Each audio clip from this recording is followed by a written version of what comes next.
400 tauhan ng Philippine Marines ang ipinadala sa Marawi City para tumulong sa paglaban sa Maute Group at sa pagpapatupad ng martial law sa Mindanao. Narito ang report ni Von Aquino. Higit kumulang 400 miyembro ng Philippine Marines ang ipinadala ngayong araw sa Mindanao na dagdag puwersa ng gobyerno sa Marawi City. Pasado alas 4 na madaling araw nang isagawa dito sa Villamor Air Base sa Pasay City ang send-off ceremony para sa 7th Marine Battalion. Sa kanyang talumpati, inihayag ni Philippine Marines Deputy Commandant Brigadier General Alvin Pareño ang kanyang suporta sa 7th Marine Battalion. Pinaalalahanan din niya ang mga sundalo na pangalagaan ng karapatang pantao ng mga mamamayan habang nasa ilalim ng batas militar ang Mindanao.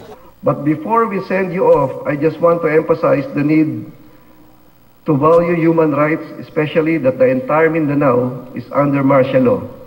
Hindi po lahat ay kalaban at isang-ayon po natin ang kalagayan ng mga biktimang civilians, mga bata, mga matatanda, mga kababaihan. Tiniyak naman ng Philippine Marines na ang higit kumulang 400 miyembro ng 7th Marine Battalion ay mission ready at mission capable. Naitalaga na nilang 7th Marine Battalion sa Lebak Sultan Kudarat kung saan sila sumabak sa combat at non-combat operations. 7th Battalion is one of the battalions that was deployed in Lanao del Sur. So most of them came from Marawi City already and they are very familiar with the terrain. Ang 7th Marine Battalion ay nanggaling pa sa kanilang 6 na buwang retraining dito sa Metro Manila.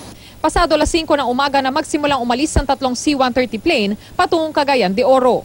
Von Aquino, GMA News.